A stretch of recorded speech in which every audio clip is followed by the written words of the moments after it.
grandement béni de être là ce soir à l'école des armées de la gloire. Ici, ce soir, ce décor est le décor de l'école. Alléluia. Ce ministère possède aussi l'école des armées de la gloire. Amen. Alors, l'Esprit de Dieu a décidé à la fin des temps, il a de préparer des alphabets, des commandos de l'armée céleste, des personnes qui sont capables de dire et le ciel s'ouvre, et de dire et le ciel se fait. Alléluia. Donc, si tu es là ce soir, dispose ton esprit et fais taire la voix de ta chair, car, bien aimé, la chair n'aimerait pas que tu serves les intérêts du royaume. Alors ce soir, nous allons parler d'un thème que j'ai intitulé à cette école des armées de la gloire. Comprendre la vision et la parole. Comprendre la vision et la parole, c'est comprendre le surnaturel, comprendre l'invisible. C'est voir l'invisible même aussi. Alors tu vas écrire, et on va aller très vite ce soir, comprendre la vision et la parole.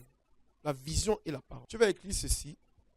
La vision et la parole sont interconnectées. La vision et la parole sont interconnectées. Ce sont des clés spirituelles qui te permettent d'accéder à certaines connaissances, à certaines dimensions.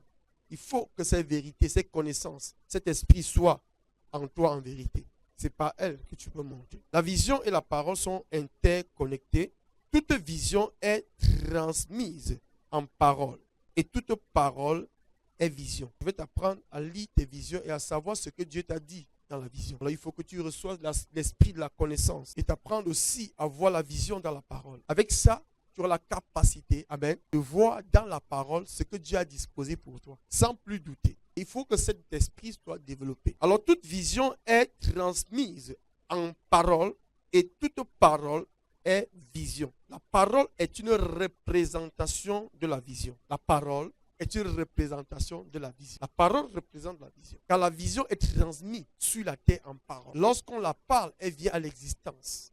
Donc fais attention aux paroles que tu libères. Tu peux faire venir à l'existence des choses que tu ne veux pas faire venir à l'existence. Et ça qui bloque ta vie. La parole n'appartient pas à l'homme. La parole appartient au monde spirituel. Toute parole que tu libères un monde spirituel. Dans la parole, il n'y a pas des amusements avec. Il n'y a pas à s'amuser avec la parole. La parole, c'est un monde spirituel. Donc nous parlons, quand nous chantons, nous libérons la parole. Nous faisons venir à l'existence. Amen. Quand Dieu parle, il fait venir à l'existence. Nous devons comprendre que nous faisons souvent venir à l'existence la mort que nous ne connaissons pas. Car sans la présence de l'homme sur la terre, aucune parole, aucune vision ne peut venir à l'existence. Ça restera dans l'esprit. Dans l'esprit, on appelle vision. Mais lorsque ça vient sur la terre, on appelle parole. Et sur la terre, elle prend effet. Elle est entrée dans l'atmosphère où elle va se manifester comme la semence qui entre en terre. La parole est une vision et la vision est céleste et invisible. La parole est une vision et la vision est céleste et invisible. La vision est céleste et invisible. La parole est une vision.